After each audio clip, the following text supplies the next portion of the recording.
काशी विद्वत परिषद, काशी विद्वत परिषद, मैं बताऊं कि वो काशी विद्वत परिषद ऐसा है जिसकी संस्कृति से मंदिर तोड़े गए हैं काशी में, और उसमें से जिनसे संस्कृति ले गई, एक को पद्म पुरस्कार दिया गया और एक को बीएचयू में प्रोफेसर बनाया गया। तो काशी विद्वत परिषद का इतना ही काम है कि अवसरवादिता में, अपने स्वार्थ में धर्म का भी विनाश करना।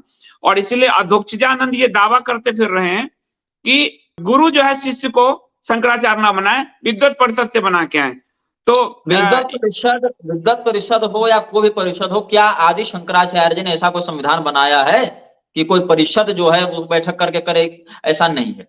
जो व्यक्ति शास्त्रीय परंपरा का परित्याग करके धन बल से, जन बल से मनमौजी कार्य करेगा, चाहे वो परिषद में हो या परिषद से बाहर हो, वो सीधे सीधे, देखिए पक्ष दो ही है, एक शास्त्रानुकूल और एक शास्त्र विरुद्ध। अब चाहे आप शास्त्रानुकूल कर्म करने के लिए कोई पार्टी बना लीजिए, कोई संप्रदाय बना लीजिए, संप्रदाय तो नहीं कर सकते, कोई परिषद बना लीजिए, कोई संस्था बना लीजिए, या स्वतंत्र होकर कार्य कीजिए।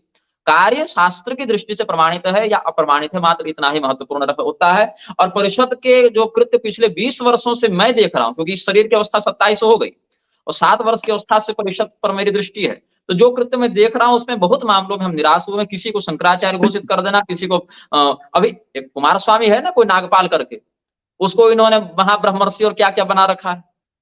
वहां भी परिषद के बहुत सारे लोग आते जाते रहे हैं। तो इस प्रकार से फर्जी लोगों को खड़ा करने में या उनके माध्यम से उनकी प्रस्तुति करके, उनका संस्तवन करके, उनका मान बढ़ाने में परिषद का एक हाथ देखने को मिला। और मंदिरों की जहां तक आपने बात की, मैं बहुत दीर्घकाल तो नहीं कर सकता, लेकिन लगभग 6 महीने तो हमने वाराणसी में प्रवास किया है। और हमारे भाई तो 6 वर्ष तक, हमारे छोटे भाई श्री पुरुषोत्तमानंद गुरु जी, वो 6 वर्षों तक वाराणसी में रहकर ही विद्या अध्ययन किए हैं। वो बताते थे, भैया इस मंदिर में हम नित्य दर्शन करने जाते थे, वो मंदिर की जगह शौचालय बन गया है। भैया इस मंदिर में हम भगवती की आराधना किए थे, स्तुति की, ये श्लोक हमने इस मंदिर में दिखा था, भैया वो मंदिर नहीं है। मैं अपनी बात बताऊं, जो गोयनका पुस्तकालय था, विश्वनाथ पुस्तकालय गोयनका जी का, वहां पर मैं निरंतर जाता था। हमारे अग्रज हैं श्री ब्रजेश पाठक ज्योतिषाचार्य जी, उन्होंने हमें वो उपस्थान दिखाया था और मेरे प्रिय स्थलों में से वो था। वहां बहुत दुर्लभ ग्रंथ हम पढ़ते थे। लेकिन क्या है ना, ग्रंथ से सरकार को पैसा नहीं मिल रहा, मंदिर से सरकार को पैसा नहीं मिल रहा। सरकार को क्या लगता है कि चूंकि मंदिर उस भूमि पर है और वो भूमि चूंकि हम राजा हैं, अब राजा पर भी मैं आऊंगा बाद में, लेकिन वो भूमि हमारी है तो मैं जो चाहूं वो कर लूं। और ये सरकार का जो पराक्रम है, पुरुषार्थ, वो हल्द्वानी और शाहीन बाग में नहीं दिखता, ये केवल वही दिखता है, क्योंकि सरकार ने बहुत सिलसिलेवार आघात किया। और सरकार से मेरा तात्पर्य पार्टी और नेता से नहीं है, ये लोकतंत्र के नाम पर जो सर्कस बैठा रखा है लोगों ने, उस पूरी व्यवस्था से, चाहे वो कार्यपालिका हो, चाहे वो विधायिका हो, चाहे वो न्यायपालिका हो, चाहे वो चुनाव की प्रक्रिया में सम्मिलित लोग हो, चाहे वो किसी भी प्रणाली में जो इस सिस्टम से जुड़े हुए लोग हैं, जो इसमें किसी भी प्रकार से संलग्न है, वो सारे लोग एक ऐसी अघोषित व्यवस्था की गुलामी कर रहे हैं। अलग अलग लोग उसको अलग अलग, कोई इल्यूमिनाती का नाम दे देता है, कोई फ्रीमेसन्स का नाम दे देता है, अलग अलग ब्रांडिंग हो सकती है। लेकिन जिन आसुरी तत्वों के, जिन तंत्रों के वो गुलाम बने हुए हैं, वो सीधे सीधे कलयुग के द्वारा संचालित हो रहे हैं कि भारत की भूमि से वर्णाश्रम को, भारत की भूमि से गौ को, भारत की भूमि से पातिव्रत्य को, भारत की भूमि से श्रुति स्मृति याग मुक्त सदाचार को कैसे उखाड़ कर फेंक दिया जाए और मनुष्य और पशु के मध्य जो है शारीरिक भेद को भी मिटा दिया जाए।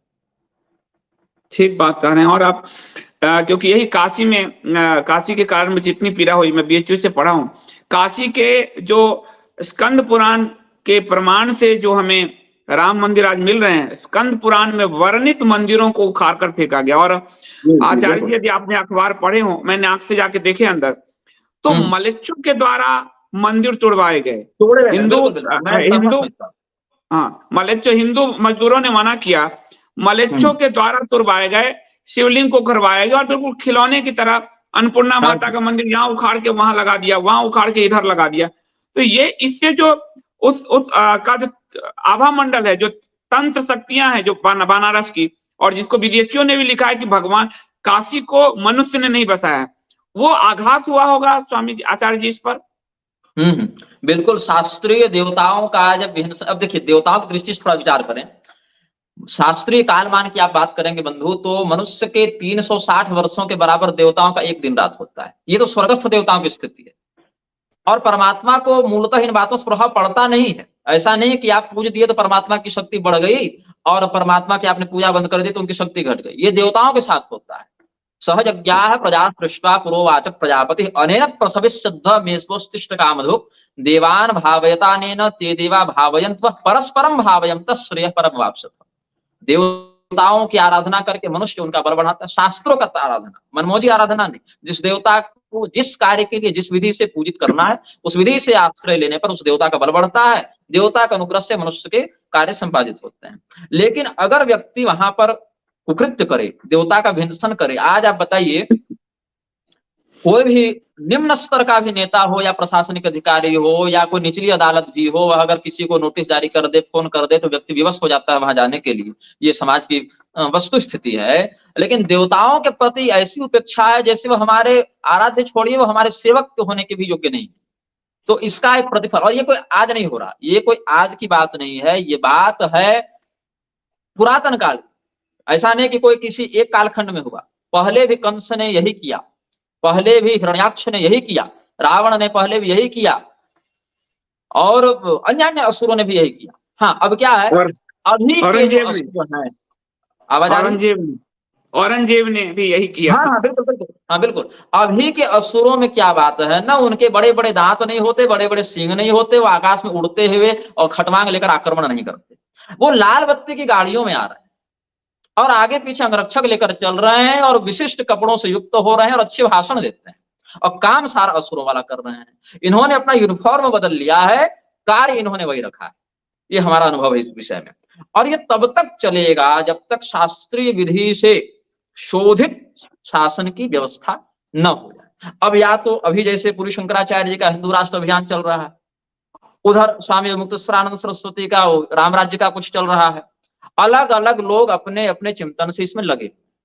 अब क्या है कि प्रकृति में कार्य तो अंदर अंदर चल ही रहा है, व्यवस्था तो चल ही रही है। हमने एक स्विच दबाया तो बल्ब जला, प्रकाश हुआ, लेकिन उस एक स्विच के पीछे कितनी बड़ी कार्य प्रणाली और कितना विज्ञान कार्य कर रहा है, कहां से बिजली बन रही है, तार आ रहे हैं, सारी व्यवस्था लगी हुई है। हमने आपको नंबर मिलाया, अभी हम सामने हैं, लेकिन इस एक फ्रेम को बनाने के लिए कितने पीछे विज्ञान की क्या प्रणाली लगी है। तो प्रकृति में जो भी घटना घटित होती है उसके पीछे बहुत बड़ी शक्तियों का बहुत ठोस, बहुत व्यवस्थित योगदान होता है। और मैं अलग अलग विषयों में बहुत से लोगों से असहमत रहा हूं, हमने बहुत लोगों का खंडन भी किया है, जिसमें पुरी के शंकराचार्य जी भी हैं, जोशी मठ वाले भी हैं, सब हैं।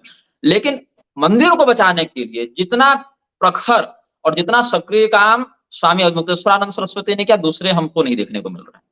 मैं स्वयं जाकर देखा हूं, रहा हूं, उस व्यक्ति ने अपनी पीठ पर लाठी खाई। जिस दिन हमने ये चीज देखा, वो वीडियो हमने देखा, हालांकि बहुत से शास्त्रीय विषयों में हमारा मतभेद रहा है और आगे भी रहेगा अलग अलग बिंदुओं पर, लेकिन इस विषय में हम उन व्यक्ति के मुरीद हैं, कह सकते हैं कि इस व्यक्ति ने बिना अपने प्राण की या शारीरिक सुख की परवाह किए हुए वो सीना तानकर वहां खड़े रहे, ये हम स्वीकार करते हैं। बिना अपने प्राण की परवाह किए पुरुष के शंकराचार्य कह सकते हैं कि मीडिया तंत्र, राजनीतिक तंत्र, व्यापारी तंत्र के द्वारा जिनको खड़ा किया जाता है, उन्हीं के द्वारा उनको मटियामेट कर दिया जाता है, और मैं इस शासन तंत्र को रसातल भेज कर रहूंगा। ये निर्भयता हमको पसंद आई। कारण है कि उस स्थान पर उन्होंने जो खून बहाया, जो पसीना बहाया, जो परिश्रम किया, उसका परिणाम तो अवश्य भावी मिलेगा। अब यही बात है कि हमने अगर मिर्च का पौधा लगाया है तो 2 महीने 3 महीने में हमें फल मिल जाए, और आम का लगाया तो 10 साल 15 साल में फल मिले, लेकिन फल तो मिलेगा। अवश्यमेव भोक्तव्यं कृतं कर्म शुभाशुभम। कंस को उसके पाप का दंड तुरंत नहीं मिला। अपने बहन के पुत्रों को, 6 पुत्रों को उसने मार दिया, तो अगले ही दिन उसको दंड तो नहीं मिल गया, 11 वर्ष के बाद मिला। लेकिन जब दंड मिला तो उसकी स्थिति ऐसी थी कि एक सामान्य व्यक्ति भी उसकी बात नहीं मानता था, अवहेलना करता था। चक्रवर्ती के समान शासन करने वाला दुर्योधन अपने अंत को जब देखता है तो उसको पानी पिलाने वाला कोई उसके सामने खड़ा नहीं था, जंघा टूट गया, तड़प तड़प कर मरा। कर्म तो पीछा नहीं छोड़े, सत्कर्म हो दुष्कर्म हो, कर्ताभिमानी जीव को उसका फल भोगना ही पड़ता है।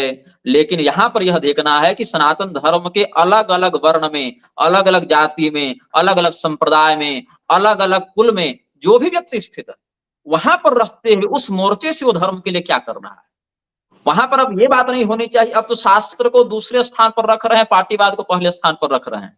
पार्टियां आती हैं, पार्टियां जाती हैं, शास्त्र आते जाते नहीं। आप यहाँ पर जब तक काम है रहेंगे, जब बड़ी अदालत में ऊपर जाएंगे तो वहां आपके राजनीतिक या पारिस्थितिक विचारों के आधार पर निर्णय नहीं किया जाएगा। वहां का नियम बड़ा ठोस है और बहुत स्पष्ट है, और वहां पर आपको कोई अवसर नहीं दिया जाएगा। हिंदुओं की आस्तिकता जो है ना, वो बहुत लचर हो गई। हिंदुओं की आस्तिकता म्लेच्छों के भी तुलना में देखें तो बहुत निम्न स्तरीय हो गई है, बल्कि हम तो कहें हिंदू, आज का हिंदू वैकल्पिक आस्तिक है।